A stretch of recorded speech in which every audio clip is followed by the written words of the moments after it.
కన్యరాశి వారికి 2026వ సంవత్సరము మరియు పరాభవనమ సంవత్సరంలో గృహం లేని వారికి, రెంటెడ్ గృహాల్లో నివసిస్తున్న వారికి గృహం తీసుకోవడానికి ఎలాంటి విధి విధానం పాటించాలి, స్వగృహం కలిగిన వారు ఎలాంటి దీపం పెట్టడం వలన ఆ గృహంలో ఐశ్వర్యం కలుగుతుందో ఈ వీడియోలో సవివరంగా సంపూర్ణంగా తెలుసుకుందాం.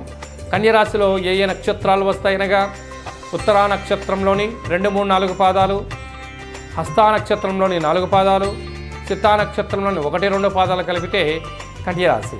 చాలామందికి పుట్టినటువంటి కాల సమయంలో డేటా ఆఫ్ బర్త్లు లేనటువంటి కారణం వలన పేరు యొక్క మొదటి అక్షరాన్ని అనుసరిస్తూ ఆ రాశిని తెలుసుకునే ప్రయత్నం చేద్దాం.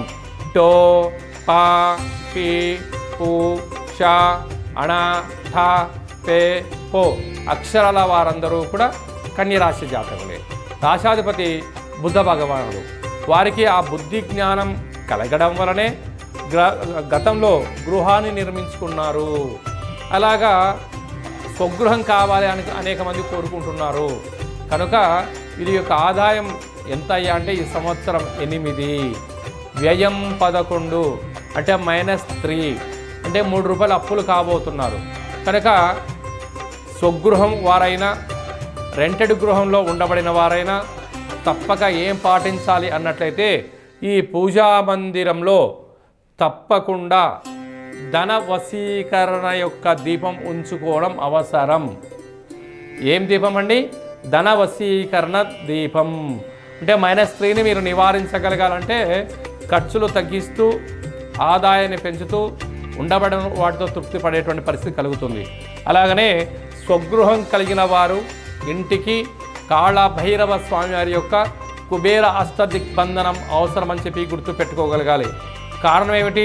మీ యొక్క సంపదను విచ్చలవిడిగా ఖర్చులు పెట్టకుండా ఆపే శక్తి గృహానికి ఉంటుంది. మనశ్శాంతిని కలిగిస్తుంది, ఐశ్వర్యాన్ని కలిగిస్తుంది, ఆనందాన్ని కలిగిస్తుంది, అప్పుల పాలు కాకుండా మిమ్మల్ని రక్షిస్తుంది. కనుక తప్పకుండా కాళభైరవ స్వామివారి యొక్క కుబేర అక్షయ దీపాన్ని ఈ పూజా మందిరంలో మీరు ఉంచినట్లయితే సంపూర్ణంగా ఐశ్వర్యం కలుగుతుంది. అలాగనే ఆహార ఉత్పత్తులు, హోటల్ వ్యాపారస్తులు, పారిశ్రామికవేత్తలు, గృహ భవన నిర్మాణ కార్యక్రమం చేసేవారు, ఇంట్లో ఉండబడినటువంటి అంటే ఫేస్బుక్, వాట్సాప్, యూట్యూబ్, ట్విట్టర్ లాంటివి ఇంట్లో కూర్చొని AI టెక్నాలజీని నేర్చుకుంటూ ప్రపంచాన్ని శాసించగలగాలి అనుకుంటున్న వారు ఎవరైనా మీరు ఉన్నట్లయితే తప్పక కాళభైరవ స్వామి వారి యొక్క అఖండ కాళభైరవ దీపాన్ని, ధన ఆకర్షణ దీపాన్ని ఇక్కడ పెట్టగలిగినట్లయితే -3 నుంచి +3కి కలిగి ఉన్నతమైన ఐశ్వర్యం పొందుతూ ఉండడం జరుగుతుంది. అలాగా స్వగృహం కలిగిన వారు ఇంటికి అష్టదిగ్బంధన చేసుకోగలిగినట్లయితే అపార కుబేర సంపన్నులు అవుతారు అని చెప్పి గమనించాలి.